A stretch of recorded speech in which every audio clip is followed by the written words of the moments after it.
Hello and welcome to Motors for the Masses, and today I bring you yet another brand new bike from Mutt and a world first review, and that's on a mid-range adventure bike. So let's roll the intro and get cracking.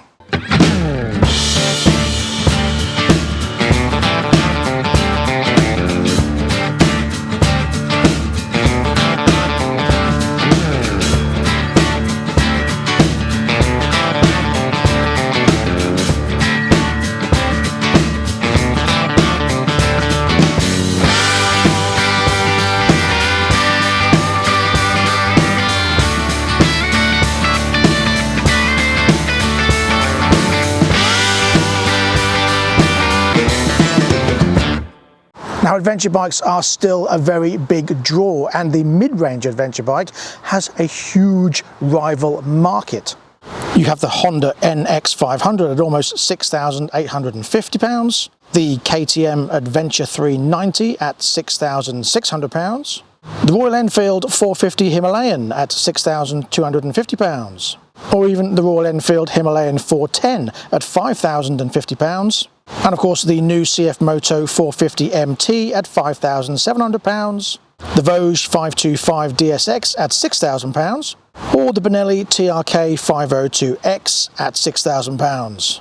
So what can Mutt bring to the table? Well, they bought this, the Stravaig 401cc, and this is cheaper than all the others.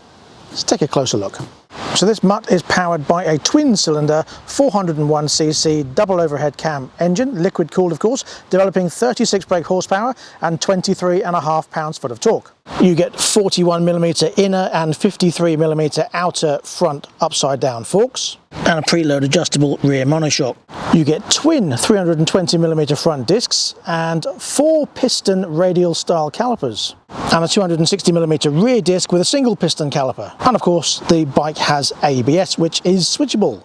You get a rather generous 19-litre fuel tank, and it does have a wet weight of 215 kilos. Now that does sound quite heavy on paper, but we'll see what that's like when we're on the road. However, for now I'm going to put it on the centre stand and show you just how simple it is. Very easy to put on the centre stand, and when you take it off, very simple. Not much pulling involved at all. Nice chunky side stand, and it leans really nicely. And in terms of overall dimensions, it's pretty normal. 2.1 meters long, 925 millimeters wide, and 1.4 meters tall. However, the seat height is only 810 millimeters. That's pretty impressive. Now, as always, I'm 5'10.5" with a 31.5-inch inside leg, and I can quite happily put my feet flat on the floor with a slight bend in my knee, and it doesn't feel weighty at all. I am looking forward to getting out on the road and see how that transfers on the ride, but for now, yeah, this is pretty comfortable. The seat is not digging in the side, so it's quite narrow at the front here, and when I put my feet on here, they go nicely in the groove of the tank. Yes, very pleasant feeling so far. I like this big screen on here as well. Now, this is the pre-production model, so there are some subtle differences between this and the one that the customers will get, and I'll point those things out in a minute.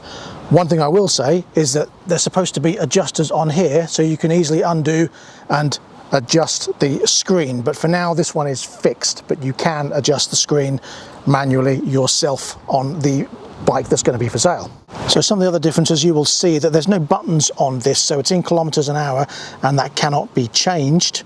I'll talk more about that when I'm out riding the bike, which I found out because I was riding it first before I talked about it. But the bike that's going to be for sale will have buttons to change things, and they'll have the Mutt logo come up on here, but you don't get that on this pre-production bike. The 2025 version is going to have a TFT screen in here. This one also doesn't have the tyre pressure monitors on it, whereas the bike that's going to be for sale does have the tyre pressure monitors on it, and of course it will have the Mutt logo on here where it doesn't have it on the tank. Yeah, so there we go. The exhaust is sort of stainless into mild steel at the back here, but it looks decent quality. It doesn't look cheap at all, and again, we shall see how that sounds when we start it up in a minute. Now, these three boxes are extra on top of the price. However, I think you'll be surprised the quality and just how cheap they are, and I'll talk about that in a minute. But for now, the main important thing is, can you get a full face helmet in this top box? Now these are split. You've got 28 litres, 28 litres and 40 litres. So this is a full faced helmet. Oh, they are lined as well, which is nice. Waterproof lining in there on all three boxes. So let's see.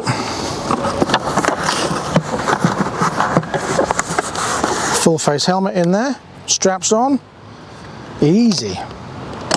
Let me show you. So there's plenty of space in there.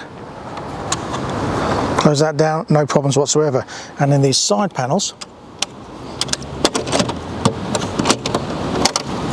nice clasp on them as well. See, they're lined as well, waterproof lining, decent sized box.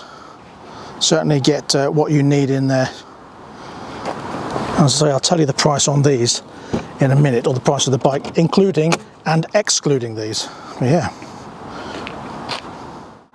So you get a 19-inch wheel on the front using the tubeless tyres as well, with the stainless steel spokes that go to the outside of the rim. So that's a lovely wheel design by Mutt there. Really like that indeed. Team Sun tyres, you've got a 110 on the front and a 140 on the rear on a 17-inch wheel. So let's have a look at the design and we'll start up and have a listen to it. I like how you get the crash bars around here. That's a nice light design. Let's turn it on and see what those lights are like. So when you turn the bike on, you've got your DRLs down the side here, and when you start it up, lovely thumping twin sound. You've got your main light down here, and then main beam, nice and bright, LED of course. Indicators are LED also, not sequential, but they don't need to be. Nice and bright LED. We'll have a look around the back, like so. And then here is your brake light. So let's have a little listen.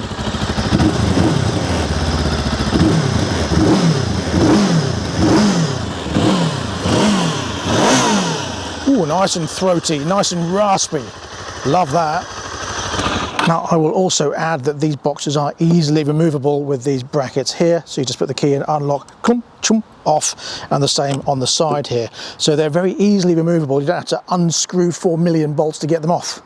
So looking at the design of the frame, this bar comes all the way around here, meets to the main frame that goes under the side of the engine, so you've got protection there. The frame obviously through the middle of the bike here, and yeah, I love how it's designed. I love the machining of the levers. The foot pegs are decent enough. Everything is nice and sturdy. Great nuts and bolts used. Nothing feels cheap, nothing feels nasty at all. Really well made. Let's have a look under the seat. So that just pops off thusly, and then you've just got 2 bolts to hook on there. Everything looks nice and neat and tidy, really well put together. Yeah, I don't see any issues under there whatsoever. Really good quality plastics as well. Again, very sturdy, nothing feels cheap and flimsy. It's all nicely bolted together. And I do like this matte green as well. That comes in 2 different colours, which is matte black or this rather lovely matte green. And I'm quite a fan of this matte green, sort of a khaki colour, shall we say. You also get a metal sump guard under there as well, which is nice and handy. Keep all the crap and rocks off the bottom of the engine.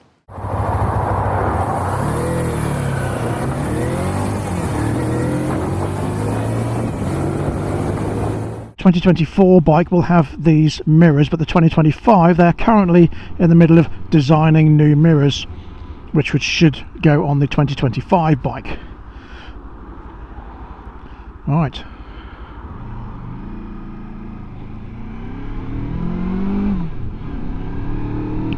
It's got a nice little sound to it as I pull away there. This being the pre-production bike, doesn't have the ability to change between kilometers and miles per hour because there's no buttons. They should be here, but there's no buttons to change it. So the bike that will be for sale will be slightly different. And as I said, the 2025, oh look, there's a Mark III Escort or Mark IV Escort. Nice.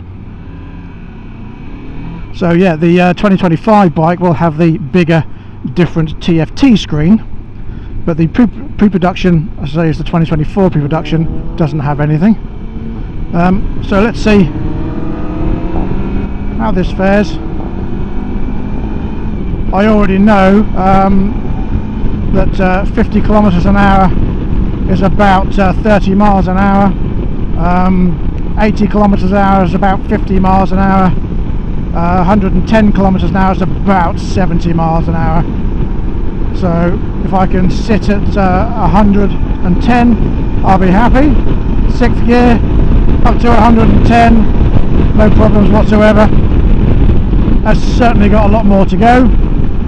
Sounds nice and smooth. The bike feels nice and smooth, nice and planted. I've got great wind protection from this big screen on here. Very pleasing. No problems whatsoever. It's very planted, very easy to hold on to. It feels nice and stable on the road here. I don't want to say too much about these mirrors because they're not going to be the same mirrors. These will be almost the same as going to be on the production bike. The 2025 version with the TFT screen, they are going to be looking to change the mirrors, and they are currently designing new ones.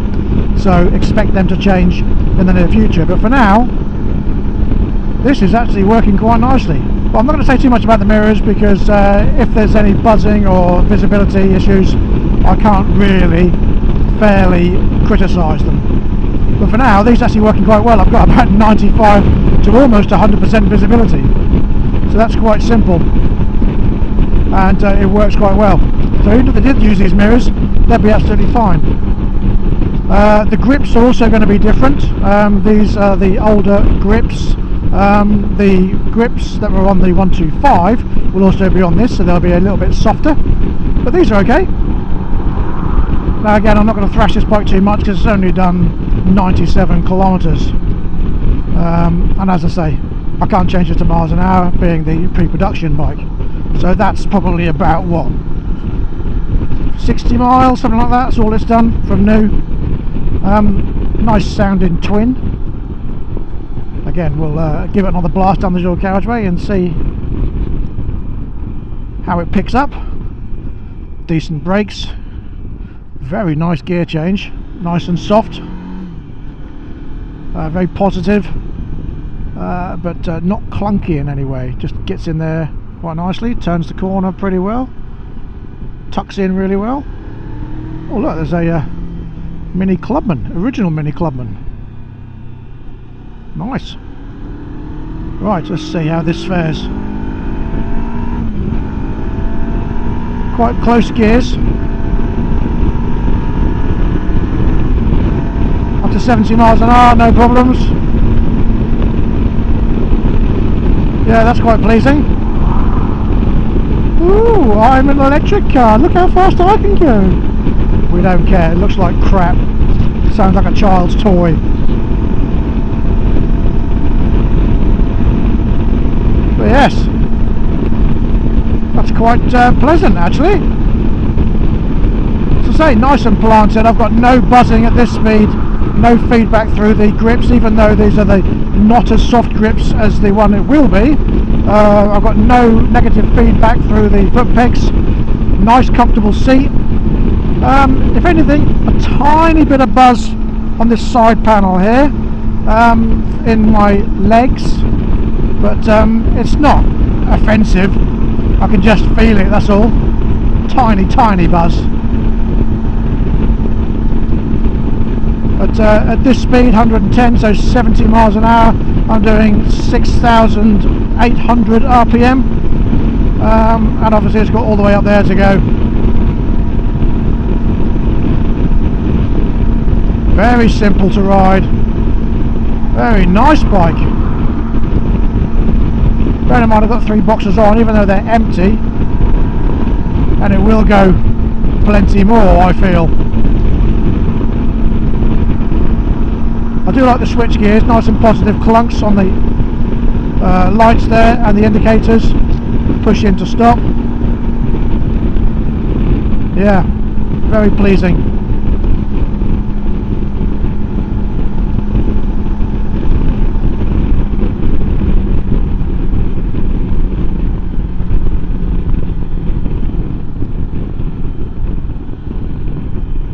decent brakes. Nice, easy to reach gear lever. You haven't got to move your foot in any way to get to the gear lever or the brake lever.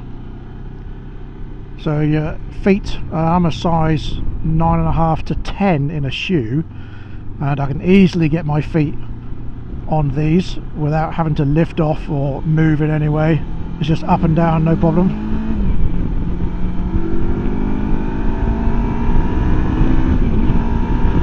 Say it's quite a close gear change, but it just keeps that a bit sporty, and up we go to speed, no problem there whatsoever. Very pleasing. So it's so simple to ride. You have got your 12 volt supply on here and your USB on there. I think it's quite protected. They do say in these sort of things, don't use them if it's raining, and I mean, I can't see that being an issue personally. I don't know, don't hold me to that, but I can't see that being too much of an issue if you're plugging something in there. Wind and water coming this direction should go straight over it, I would say. It's only if you're going really slow speeds that the water will come onto it.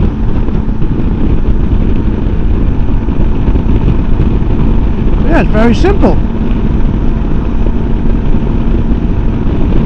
It's not the smoothest of roads either, and it seems to hold it quite well. I like the finish on things like this, very nice. You can see your brake fluid in there. It just feels, I mean here, look, my hand there, nice and protected behind there. There I can feel the wind pushing my hand. There I'm protected. There I can feel nothing. That's really good. And this is adjustable. You have to undo these screws to adjust it.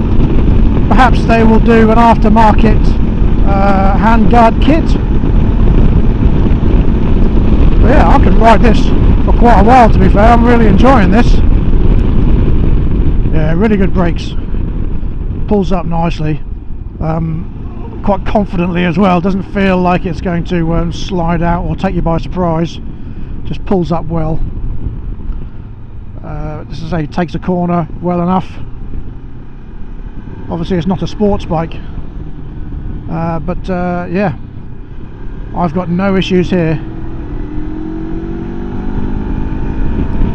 Well, I'm enjoying this.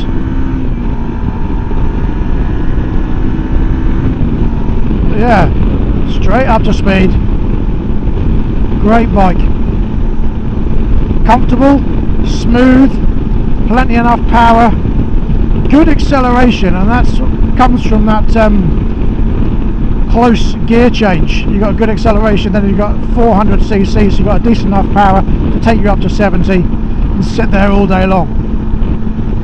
Yeah, I like this a lot. Well, there you go.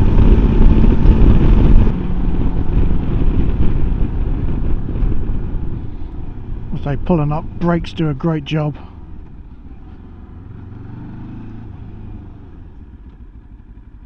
Nice balance as well at low speed, at high speed, even with the boxes on. No issues. The Mutt Stravaig 401.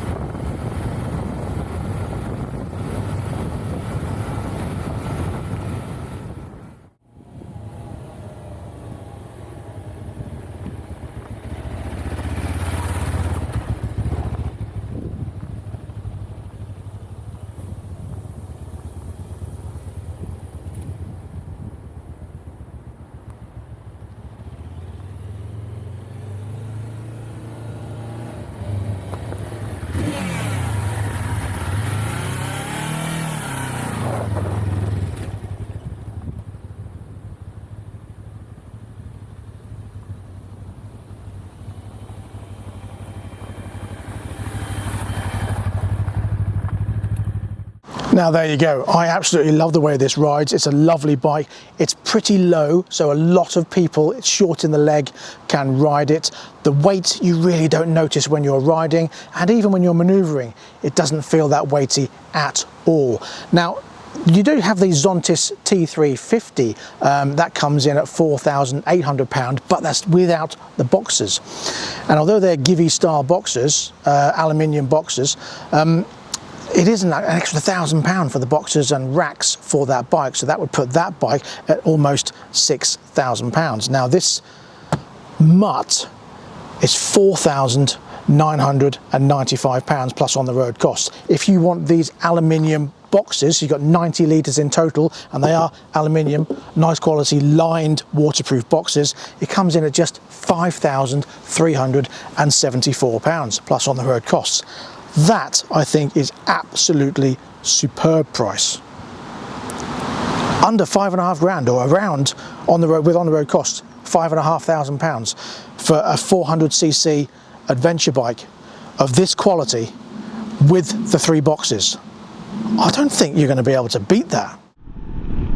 So there we go. Thank you very much for watching. I'll be back very shortly. Please don't forget to like, subscribe and share this video, and click the notification bell for future uploads, and I will see you in the next video. So until next time, please ride and drive carefully, but have fun. Bye bye.